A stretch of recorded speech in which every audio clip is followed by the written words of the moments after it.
Michelle Smallman. He is Myron Metcalf, in for Chris Canty. And the other guy here is Evan Cohen. We are presented by Progressive Insurance. First, he critiqued Sam Darnold, Myron. Now he's critiquing me for being professional. Man, so critical today, Evan. Yeah, you're a hater today. Yeah, a Drinking little bit of some haterade. in that cup. A little bit of haterade. All right. Dang. Well, may I proceed, sir? Sure, Greenie. And by Greenie, I mean the drink she has is all green. It's the weirdest looking drink. It's a matcha. Green drink is weird to me. Do you drink matcha, Myron? Yes, those are good. Love my Caleb Williams drinks matcha. All right. Well, you're a Bears fan. We learned today. yeah, all the okay. cool people. Go back to the first hour podcast. You learned that Michelle Smallman, dream scenario for her as a Packers fan, speaking of green, is for the Bears to win the Super Bowl. She said that. I didn't say it was You said my that. dream. You I just said said it that. would be good for the NFL. All right, let's get to Anyway. Michelle's madness. Michelle's Madness. Our bracket today, guys, is the next AFC quarterback not named Patrick Mahomes to win a title. So we've got 8 candidates here. Are we ready to go? Yeah, I think we established Okay. that part. The number 1 overall seed, Josh Allen. The next AFC quarterback that needs to win a Super Bowl obviously should be Josh Allen versus the 8th seed, Myron, and CJ Stroud. Who do you have advancing? I think Josh Allen. Clearly, I think still a lot of questions about C.J. Stroud going forward and kind of who he can be, but Josh Allen advances easy. Well, then you're telling me you don't believe in Sam Darnold. That's what you just told me. Because if you guys are telling me that the Sam Darnold model is the way to go and that Sam Darnold is amazing and that Seahawks team's awesome, the Houston Texans are the team most similarly built like the Seattle Seahawks. So you don't believe that model can continue, where the defense is perfect, the special teams is perfect, and the quarterback is good to very good. I mean, because that's what you do. If you're going to pick C.J. Stroud, if you're picking Josh Allen, you're telling me you don't fully believe that Seattle model can be replicated. I'm going with Josh Allen because I think what Seattle did was unbelievable, and I think that C.J. Stroud has to up his game big time. I want him to do it. I'm not sure he's going to necessarily, so I'm going Josh Allen. Bills, obviously, make the coaching change. I just think if you believe in the Seahawks, the Texans should be your next team like the Seahawks. Sam Darnold performed much better than CJ Stroud. Understood. Yeah, C.J. Stroud just isn't good to me. Yeah. Well, then there's your answer. Then it was an easy one for you. All right, 4-5, Smalls. That's why he's the 8th seed. Our 4-5 matchup. The number 4 seed, your boy Trevor Lawrence, versus the 5 seed. It feels like every NFL analyst boy and Justin Herbert. Where are you going? Why did you say it that way? Because you're right, but why do you say it that way? Because we want to talk about Sam Darnold, the reigning Super Bowl champ, and Jalen Hurts, who won it last year and who was the Super Bowl MVP, and wonder if they've done enough, yet we just anoint Justin Herbert as one of the best quarterbacks in the NFL, who year after year falls short in the playoffs. Your non-personal disdain for the Justin Herbert coverage is maxed out. Like, I think that you have more disdain for the coverage around that player than any player in sports. Non-personal. It's not personal, and I think he's incredibly talented. I want to see him succeed. I want to see him play on the biggest stage. I was so pumped when he got Jim Harbaugh to be his head coach because I don't want him to waste away. I was pumped when Mike McDaniel elected to go there because I want to see Justin Herbert Adam succeed. Gase now, too. They have multiple former head coaches. I love it for him, but side. I also don't understand why he constantly gets a pass that some of his peers who have achieved way more than him do not. Yeah, we know it's not personal. I've been to Madison with you and you had beer. Anyway, so let's go Trevor Lawrence in that spot. I'll go Trevor Lawrence. Yeah, I'll go How do you not Trevor get that, Lawrence. I'm Joe? with you on Justin Herbert. I mean, doesn't have an offensive line, but I just don't. I need to see more before I pick him. Give me Trevor. Next one, Smalls. So Trevor Lawrence, the 4th Madison seed. Beer, his girlfriend. She's a singer. That was a bad joke. That went right over my head. Oh, okay. Next one, the number 2 seed, Lamar Jackson, 2-time MVP, needs a ring, versus the 7th seed, Bo Nix, who's been in the mix for quite some time. Myron, where are you going? Yeah, I'll take Bo Nix. Wow. In the Broncos, that defense, I think everything they've been able to do.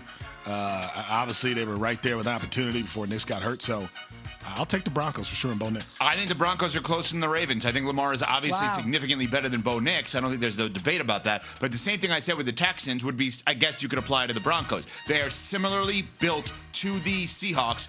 Dominant defense, special teams, the whole deal. And the offense, maybe, I guess one of the things that throws me off about Darnold and the Seahawks is it's weird in today's NFL when you think about all 3 phases that the offense is the worst phase of the 3, not a bad phase in Seattle. Obviously, they won a Super Bowl, Kenneth Walker MVP. Darnold has been great the last 2 years, but the defense is all-time elite, right? And the special teams, I thought, with the punting and the field goal kicking was so dominant in the Super Bowl that when your offensive unit is your third best unit in the NFL in today's day and age, that's what I guess throws me off a little bit. That's what the Broncos could potentially be, and that is a formula for success. Lamar needs it more than Bo Nix. I think Bo Nix is actually, his team is closer than Lamar's team is right now, so I agree with Myron. So the 7th seed and Bo Nix advancing. All right, last first-round matchup. The 3 seed, Joe Burrow, been to a Super Bowl, hasn't won one, versus Drake May, also been to a Super Bowl, hasn't won one. Evan, where are you going? I mean, May is closer. Burrow needs it more, but May is closer to me. And I'm not saying the Patriots, even as a Pats fan, are going to get back next year. That's not my point. My point is, which the next AFC quarterback to win it all, it feels May is much closer than Burrow.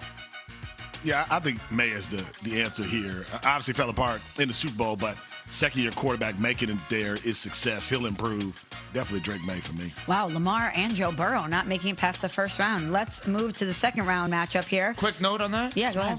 Again, if you two are believing in Seattle, which you both have, and obviously they won the Super Bowl, and you're believing in the Sam Darnold model here, well, Lamar and Burrow don't fit that. If that's what you're saying, you better have a dominant defense, and the quarterback better complement that. You can't bring those two teams into this. But I'm just thinking about the ramifications if another year goes by and both of them, one or both of them, doesn't advance to the big game and someone else does. I think if Baltimore doesn't, I think you could see Baltimore 2 years away. I don't think you can see Cincinnati as 2 years away. Well, that's the one. What's the ripple effect going to be? Yeah.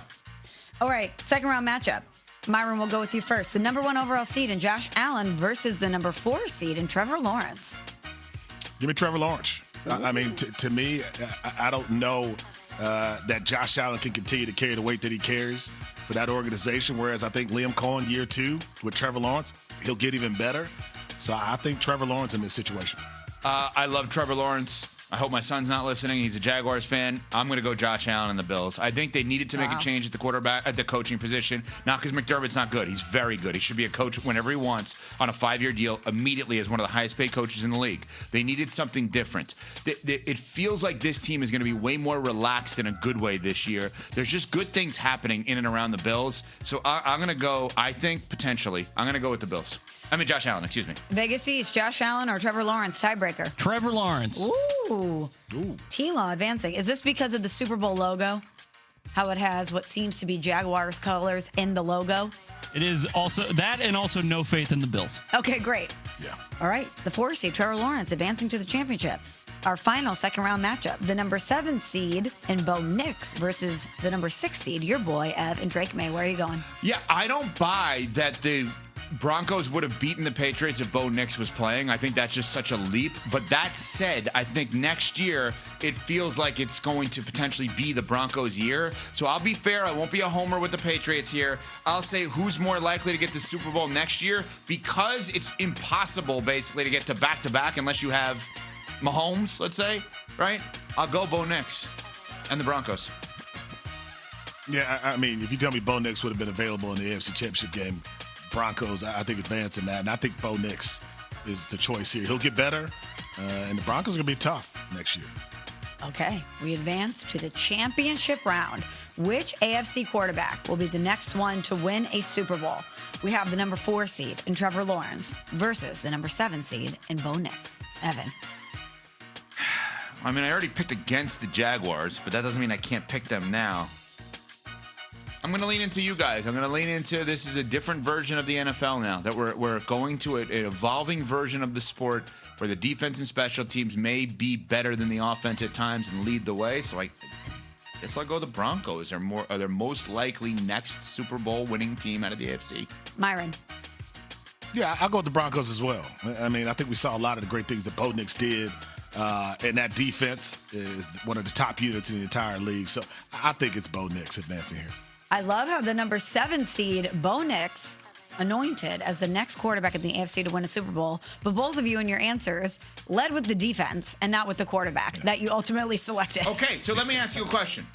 Yeah. Is that respectful or disrespectful towards Sam Darnold? Because it comes there are teams around the league now you have to look at differently. Let me state this again. The reason that I personally have been called out by Cam Pratt and Vegas East and the producers for my takes on Sam Darnold, which is I'm quarterback, give a million picks to get the best quarterback, and very uncomfortable with a team led by a quarterback that may not be the best player on the field, right? The quarterback position is the ultimate deodorant. It can make up for a bad defense and a bad special teams. We've seen it a million times. But what happens if you don't have a bad defense and you don't have a bad special teams? Then the quarterback's job is to add on to that, right? But not make up for it, add on to that. Sam Darnold's greatness this year was adding on to the great defense and great special teams. So what teams would resemble that moving forward? Denver Broncos would be one of them. Houston Texans, I know Myron just said he doesn't think Stroud is good, which Stroud has given you opportunities to say that. But if he is average, it is similar to that. Are there other teams that would resemble, if there is a change at all in this league where the offense is the third best unit on a championship team, who else could fit in that label and potentially win it all? Because the Broncos absolutely fit that. I guess New England kind of fit that this year as well at the end, by the way their offense is playing at the end. Certainly. Are there other teams? Those are better situations. I'd want those situations than the Bills or the Ravens. I'd rather be the Broncos. 100%. See, this is. I think the Packers thought they were going to be that. I don't know. Let's see healthy Micah Parsons first. Yeah, well, that's why you bring in Micah. Parsons. Yeah. That is such an interesting thing conceptually. You can now say you can win the Super Bowl with the offense as the third best unit on your team. And Myron just said he'd rather have the average to good quarterback with a great defense and a great special teams than the all-time great quarterback with average or below defense and special teams. Yeah. And Bo Nix has a better job than Lamar Jackson right now. 100%. It's a wild thing to say. I mean, it is a wild thing to say, but it's probably correct. Until it's not. Until Mahomes just says, all right, I've had enough of this. This is ridiculous. But the last time Mahomes won, that was true also. He had the second best defense in the NFL. He had a great special teams, great kicker, great punter, and the offense was fine. So I think the Chiefs have, they obviously had a high-flying offense earlier, but they don't fall outside of this model too much. Thank you, Cam. We totally discount how dominant that Chiefs defense was. Mahomes wears so much of the praise, and the defense does not, when they absolutely should. I just think there's a fear factor when you see 15. What? You don't think defenses are afraid of Patrick Mahomes? Didn't we talk about this ad nauseum this year? How the Chiefs had lost that fear factor, how no one was afraid of them anymore? Yeah, the Eagles seemed really scared in that Super Bowl, Patrick Mahomes. I mean, that was a theme throughout the entire season, is that the Chiefs were not the boogeyman anymore. They weren't scary. All right, I'm going to ask a drastic question. Are you saying that Mahomes is overrated? I don't know how you jumped to that conclusion. If you're telling me that the best quarterback in the sport, the defenses are not afraid of, and we default to him for everything. Anymore. Yeah, I don't think he's intimidating the way he once was. I think that's valid. And He's coming off an injury. We don't know what he'll be next year. And to Pat's point, after what the Eagles did to them in the Super Bowl, why would anyone be afraid of them? You just watch the Eagles pummel them. That's wild. There was a team back in the day that did win a Super Bowl with the defense first, and their quarterback is now in the crosshairs. Deservedly so? We'll get to that next. We're on Sportsmanlike, presented by Progressive Insurance. College basketball.